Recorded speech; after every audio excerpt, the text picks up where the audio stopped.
Hello, everyone. This is David. Uh, we're going to go back to regularly scheduled programming pretty soon with more theology videos that are coming on the way. Especially, there's going to be a good content overload. For the time being, this video in particular is going to be about Abott Tryphon being locked down by Facebook. Um, he says that his Facebook account, Abott Tryphon, has been locked down by Facebook, allegedly because someone was trying to hack into it. He had over 39,000 followers on Facebook, but he cannot continue the daily postings of his blog on Facebook, which is a great loss for people. I mean, Facebook is a horrible website, it's full of idiots, and missing someone like Abba Tryphon is very unfortunate because he's one of the very few people that makes Facebook worth something. But we shouldn't really be surprised that Facebook decides to do these things. Now, I'll get more into detail on that, but if you want to follow his videos or his content, there's a YouTube channel uh, of his called Father Tryphon, which is a collection of his sermons, homilies. You can watch them. There's a lot of good content. Alongside, I also want to recommend, since we're kind of, I want to use this as an opportunity to also recommend other clerical, I guess, YouTube people. Father Spiridon is also another exemplary, great channel, great person to listen to. Orthodox Talks by Father Cosmas is also another good one. If I've forgotten anyone that's good, forgive me, but just wants to make use of that opportunity. So I kind of want to, since he's locked down by Facebook, I want to use this as an opportunity to maybe uh, help more people be noticed.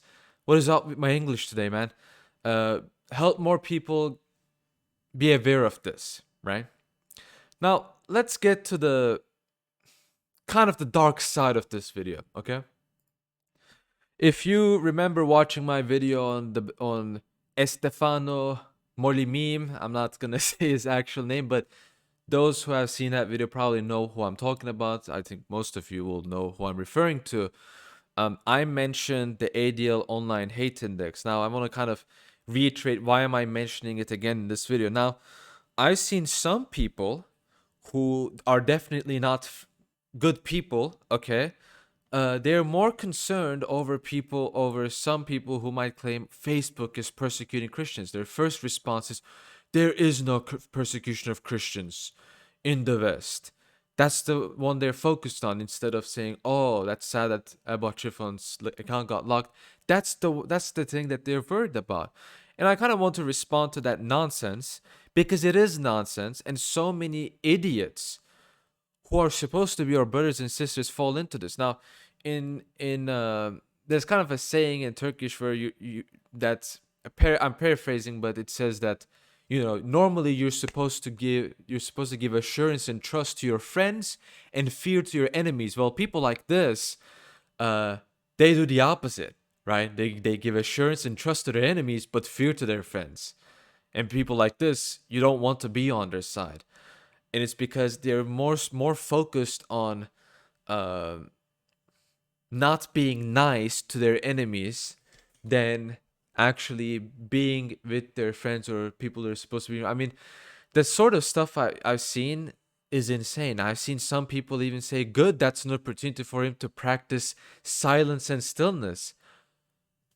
I saw this on, like, someone pointed this out to me on Facebook. It's just insane how so many crazy people exist today. But what am I getting at? So people kind of assume when you say, oh, there's persecution against Christians online by social media, whatever, they think that what we are saying, they assume what we're saying, there's supposedly, people who own the social media company, for example, they sit in an office and they just laugh, like, had the evil, let us now ban the obscure fringe Christian Facebook account so that we can persecute them.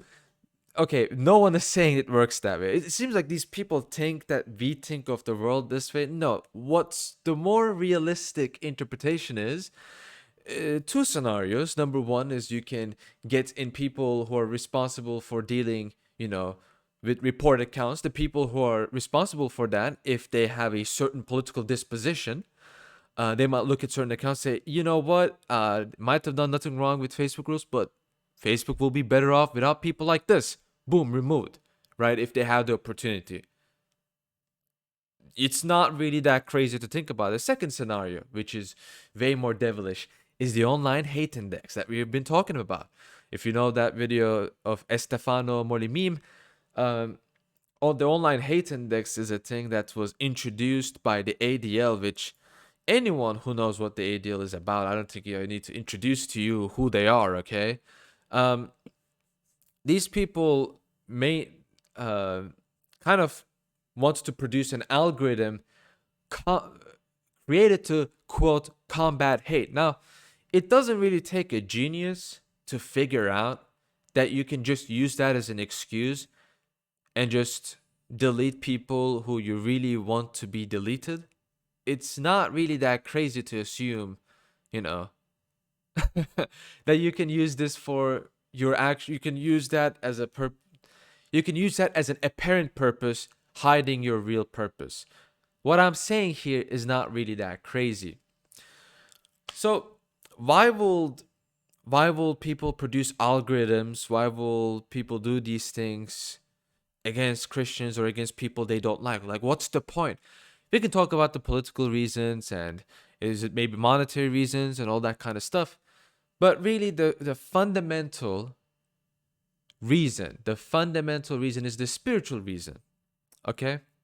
It's not these political reasons or looking at these, who are behind these things. You're never going to really find an answer that way, because the real answer is very, very, very simple. It is because the devil hates those who spread the Christian truth and will do his best to fight against people who do that. It's very simple. I mean, if you are in Lent and if you're actually taking it seriously, you yourself have probably noticed the demonic attacks. When I say demonic attacks, I'm not imagining like, oh, I was praying one day and then I just felt strange, man. I'm not talking about that kind of stuff. I'm talking about normal things becoming much, much more difficult, for example, and other things like that. If you're new to Orthodoxy, then, this is not spiritual advice. Go ask your priest for more details. He'll give you better explanations than I ever could. Okay, I'm just kind of pointing you out what my priest back when I was in the US told me. Okay, and you can see examples of it like this event. This was 2 years ago when Abott Tryphon was attacked by a random person who just decided to, hey, I'm gonna punch you in the face, right? Events like this, they seem random and disconnected. And in a way, in a humanly sense, of course they are, right? I'm not saying that this guy, for example, and the people responsible for locking him, I'm not saying they are like somehow on like the same team. That's not what I'm saying. That will be very schizoid, okay? If I said that, yeah, you should call me a schizophrenic. What I'm saying more so is that the spiritual kind of movement that pushed him to do this, and the spiritual movement that pushed Facebook to block Abott Tryphon, is the same power, if you can even call it that. And a lot of people, again, I kind of also want to say, in general, you shouldn't assume bad things. For example, in the Orthodox Christian Discord, which, I'm an admin in, and it's owned by Jay, we at times ban people, but we have enough trust where, you can appeal your ban. We have that kind of mechanism, of support, of trust, right? Facebook doesn't have that. Anyone who knows about the history of Facebook and how it has operated, whether it's in elections or whether it's in general how it handles accounts, how it handles your information, anyone who is aware of what Facebook does, trying to find good faith from Facebook is being an idiot. Okay, you're an idiot if you're trying to find a good intention from them. That's all I'm gonna say. Okay, and what does Scripture say? Right, Scriptures. Christ says in Scriptures that we should be as innocent as doves, but we should be as wise as serpents. Don't be as wise as doves. Doves are idiots. Okay, they're too naive. They're gonna get taken advantage of. You should be as wise as serpents, but you should still have good faith. Facebook doesn't have that, so that's why what I'm saying is really not that insane. Okay, it's really not that crazy. And I just want you to think about this again. If this demoralizes you, I just want to let you know, if you read the lives of the saints, worse things have happened. This kind of stuff is really not that crazy. If you still want to follow Father Tryphon, maybe you can get into contact. I personally don't really know any way, but I want to use this video as an opportunity for those who want to come into contact with him. Why not, right? Why not? That would be great if you could do that.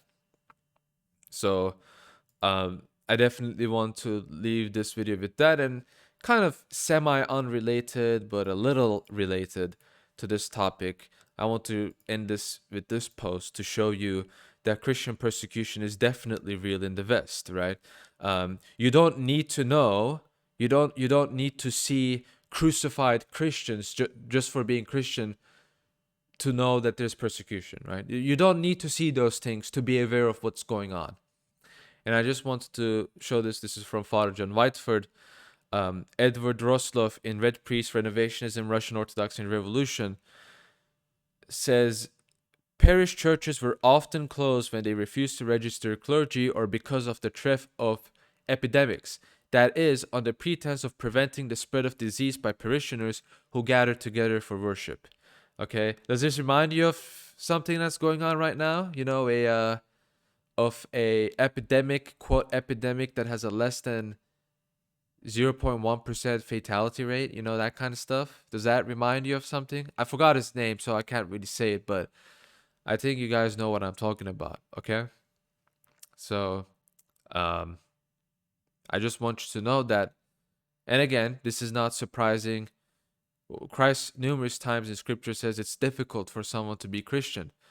And these are the things that happen to you when you choose the true faith, right?